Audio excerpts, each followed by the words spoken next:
اعوذ باللہ من الشیطان الرجیم بسم اللہ الرحمن الرحیم اللہ اکبر سبحان اللہ الحمدللہ استغفر اللہ الصلاۃ والسلام علیک یا رسول اللہ صلی اللہ علیہ وآلہ وسلم۔ ناظرین، اس ویڈیو میں ہم آپ کے ساتھ بہت ہی کچھ خاص باتیں کرنے جا رہے ہیں۔ ناظرین، ہماری زندگی میں جو پریشانیاں، غم آتے ہیں، ہم اسی سوچ میں ہی مبتلا رہتے ہیں کہ یہ پریشانیاں یا غم کیا آزمائشیں ہیں یا ہماری سزا ہے یا ہمارے گناہوں کی پکڑ ہے یا یہ ماجرا ہے کیا۔ مختلف لوگ مختلف قسم کی باتیں کرتے رہتے ہیں، لیکن اللہ رب العزت نے ان تمام معاملات کو بڑا کھل کے بیان کر دیا ہے قرآن کریم میں، لیکن ہم لوگوں کے پاس تو خیر ٹائم ہوتا ہی نہیں ہے، ظاہر ہے اتنی مصروف ہو گئی ہے دنیا کہ کیا کرے گی۔ لیکن چلیں، اب میں چند آیات آپ کی خدمت میں پیش کرنے لگا ہوں۔ ان سے ناظرین آپ نے اندازہ لگانا ہے کہ واقعی جو آزمائش ہوتی ہے یا مصیبت ہوتی ہے یا پریشانی آتی ہے، یہ سارے معاملات ہے کیا، یہ ایسا کیوں ہوتا ہے۔ اللہ رب العزت تو ہمارا رب ہے، وہ کہاں چاہے گا کہ ہم پریشان ہوں، ہمیں نقصان ہو، یہ سب ہے کیا معاملہ۔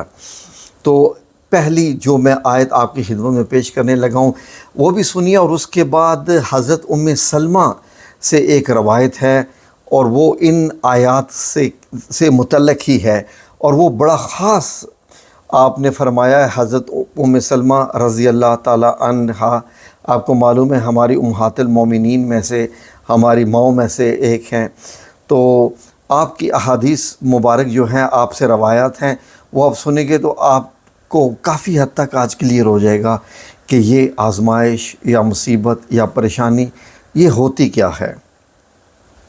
اب لیکن آپ سے صرف ریکویسٹ یہ ہے کہ آپ غور کیجئے، آپ نے صرف یہ سارا غور سے سننا ہے۔ آپ سکپ جو کرتے ہیں نا، پھر اس کے بعد نیچے کوسچن میں لکھ دیتے ہیں جی کہ یہ آیت کیا ہے، کیسے ہے۔ آپ سنیے، یہ چیزیں سننے والی ہیں۔ میں کوئی اپنے گھر کی کہانی تو نہیں بتا رہا۔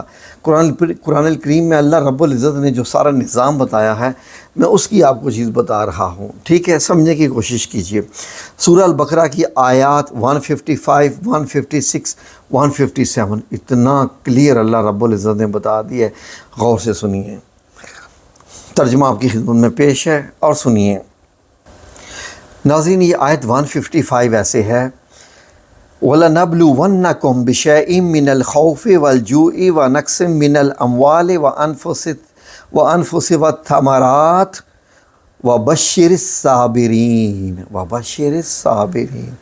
غور کیجیے، اللہ رب العزت نے کیا فرمایا، سنیے۔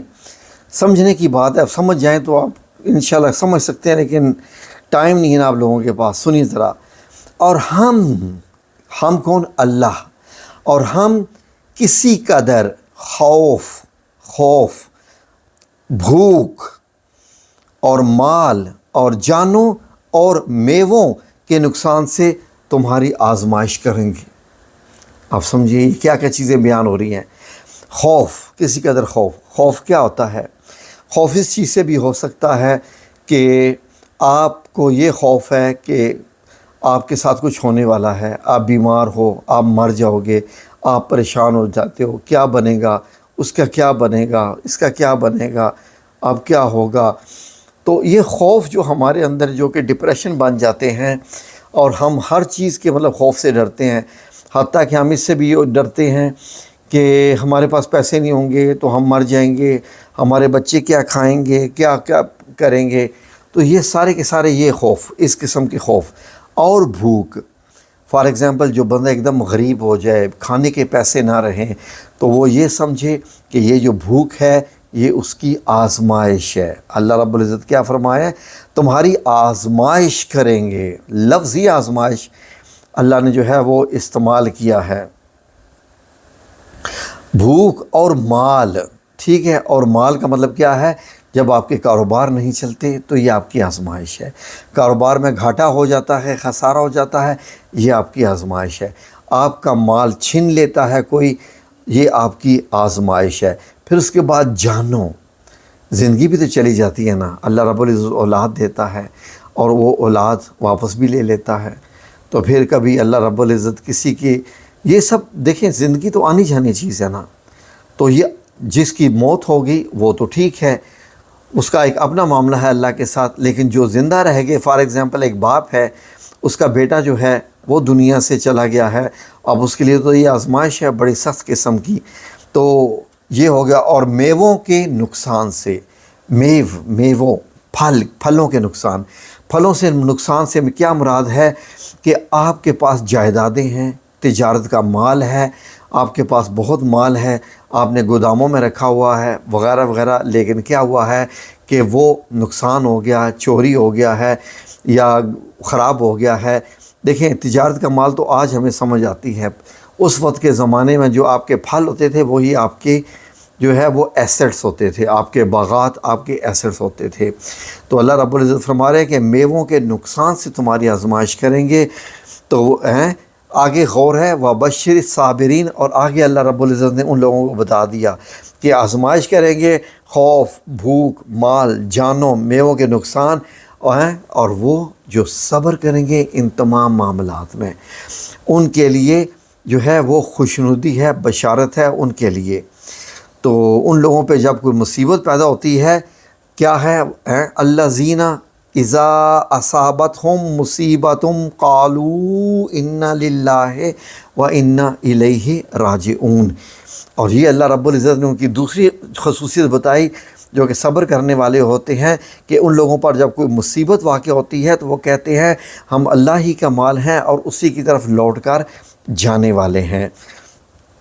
یہ آیت 156 ہوگی۔ 157 پر اللہ رب العزت نے ان کے بارے میں ایک اور خوشخبری سنا دی کہ وہ جو صبر کرتے ہیں اور انا للہ و انا الیہ راجعون پڑھتے ہیں، اولئک علیہم، اولئک مطلب ہوتا ہے ان پر، کہ ان لوگوں پر، اولئک علیہم صلوات من ربہم، کہ ان لوگوں پر جو ہے یہی وہ لوگ ہیں جن پر اپنے پروردگار کی مہربانی اور رحمت ہے، وَأُولَئِكَ هُمُ الْمُحْتَدُونَ، اور یہی لوگ یعنی کہ سیدھے راستے پر ہیں۔ کون سا سیدھا راستہ؟ یہ وہ سیدھا راستہ ہے جو آپ روزانہ نماز میں مانگتے ہیں، اہدنا الصراط المستقیم، جو آپ مانگتے ہیں نا کہ یا اللہ ہمیں سیدھا راستہ دکھا، صراط مستقیم دکھا، اور اللہ رب العزت نے کیا فرما دیا، وَأُولَئِكَ هُمُ الْمُحْتَدُونَ، اور یہی سیدھے راستے پر ہیں۔ اب ناظرین غور کیجئے کہ اس آیت کو جب حضرت ام سلمہ ان کے جو خاوند تھے انہوں نے جب اس آیت کو سنا تو وہ بڑے خوش ہوئے کہ نبی کریم صلی اللہ علیہ وسلم نے ایک آیت سمجھائی ہے، یعنی یہ جو آیت ہے اس آیت کے آگے ایک دعا بھی بتائی ہے کہ جب آپ کے ساتھ یہ معاملہ ہو جائے تو آپ یہ دعا پڑھا کریں۔ وہ دعا کیا ہے سنی ناظرین، یہ آپ نے یاد کرنی ہے، ذہن نشین کرنی ہے، اس کو بھولنا نہیں ہے، کیونکہ اس کے بعد آپ کو جو خوشخبریاں ملیں گی وہ ابھی آپ کو سمجھ میں آئیں گی۔ ذرا آگے سنیے، ہوا کیا کہ حضرت ام سلمہ رضی اللہ تعالیٰ عنہا سے روایت ہے کہ رسول اللہ صلی اللہ علیہ وسلم نے فرمایا کہ اگر کوئی مسلمان پر مصیبت آئے اور وہ اللہ کے حکم کے مطابق انا للہ و انا الیہ راجعون پڑھ کر کہے، آگے کیا کہے دعا، یہ غور سے سن لیجئے، اللہم اجرنی فی مصیبتی و اخلف لی خیر منہا، یہ والی دعا آپ کے اسکرین پہ لکھی ہوئی آ رہی ہے، غور سے سن لیجئے کہ اے اللہ مجھے میری مصیبت میں اجر دے اور میرے لیے اس کا یعنی اس نقصان کا نعم البدل عطا فرما، تو اللہ اس کو اس سے بہتر عطا فرماتے ہیں۔ تو حضرت ام سلمہ فرماتی ہیں کہ جب ابو سلمہ جو ان کے خاوند تھے جب وہ فوت ہوئے تو کہتی ہیں کہ میں نے یہی دعا پڑھی اور میں یہ دل میں سوچ رہی تھی کہ میرے خاوند سے تو بڑھ کے کوئی بھی نہیں تھا، میرے لیے بہت اچھا تھا، اس کے بڑھ کے اب اللہ رب العزت مجھے کیا دے گا، دعا تو میں پڑھ رہی ہوں کہ یا اللہ مجھے اس کے بدلے اب اس کا اجر عطا فرما، جو مصیبت مجھ پہ آئی ہے کہ میں یعنی بیوہ ہو گئی ہوں اور خاوند کا انتقال ہو گیا ہے، تو وہ اس بات سے پریشان تھی، لیکن ان کو اس بات پہ یقین تھا کہ میں جو دعا کر رہی ہوں یہ نبی پاک صلی اللہ علیہ وسلم نے بتائی ہوئی ہے، تو یقیناً اس میں کوئی نہ کوئی بہت ہی خاص معاملہ ہے۔ تو فرماتی ہیں کہ میں نے یہی آیت جو ہے وہ دہراتی رہتی تھی، پڑھی، تو اس کے بعد کیا ہوا کہ نبی کریم صلی اللہ علیہ وآلہ وسلم کا پیغام ملا کہ آپ صلی اللہ علیہ وآلہ وسلم جو ہے وہ مجھ سے نکاح کرنا چاہتے ہیں۔ تو اس وقت ان کو سمجھ آیا کہ واقعی کہ آپ صلی اللہ علیہ وآلہ وسلم سے بڑھ کے اس کائنات میں جو ہے وہ اللہ کی بنائی ہوئی ہستیوں میں سے کون سی بڑی ہستی ہے۔ تو وہ فرماتی ہیں کہ میں نے یہ دعا پڑھی تھی اور مجھ پہ یہ کرم ہو گیا کہ حضرت ابو سلمہ کے بدلے مجھے اللہ رب العزت نے حضرت محمد صلی اللہ علیہ وآلہ وسلم عطا کر دیے ایک خاوند کے طور پہ۔ اور بتائیے یہ ناظرین اس کے اتنے جو ہے وہ اس کے اثرات ہیں، یہ آپ نے اس آیت کو یاد کرنا ہے تاکہ آپ اس چیز کو سمجھ سکیں۔ اور ناظرین جو مصیبتیں آتی ہیں، جو پریشانیاں آتی ہیں، وہ آپ کو سمجھنے کی ضرورت ہے کہ یہ کیا ہوتی ہیں، کیونکہ آگے اگر آپ اس چیز پہ غور کریں تو یہ بھی تو ہے نا کہ سورہ الانبیاء کی آیت نمبر 35 میں کہ کل نفس ذائقۃ الموت، کہ ہر جو سانس لینے والی ہر زندہ چیز نے موت کا مزہ چکھنا ہے۔ اور آگے اللہ رب العزت فرماتے ہیں ہم تو لوگوں کو سختی اور آسودگی میں آزمائش کے طور پر مبتلا کرتے ہیں۔ ویری کلیئر، آزمائش کے طور پر مبتلا کرتے ہیں اور تم ہماری طرف لوٹ کر آؤ گے۔ اگر آپ کے اوپر کوئی پریشانیاں مصیبتیں آتی ہیں تو ہم لوگ تو چیخنا چلانا شروع کر دیتے ہیں، یا اللہ میں برباد ہو گیا، یہ وہ میرے پر ہی آنا تھا، یہی ہونا تھا، وہی ہونا تھا۔ تو اللہ رب العزت فرما رہے ہیں کہ ہم اس لیے ان آزمائشوں میں آپ کو ڈالتے ہیں تاکہ آپ اللہ رب العزت کی طرف لوٹ کر آئیں۔ اور ایک اور آیت میں اللہ رب العزت نے فرمایا کہ جو مصیبتیں اور پریشانیاں آتی ہیں بعض دفعہ یہ آپ کے جو گناہ ہوتے ہیں ان کی بھی چھوٹی سی سزا ہوتی ہے۔ تو اگر آپ غور کریں کہ سورہ سجدہ کی آیات 21 اور 22 میں، تو صرف ترجمہ پیش کر رہا ہوں جلدی آپ لوگوں کے لیے، اور ہم ان کو قیامت کے بڑے عذاب کے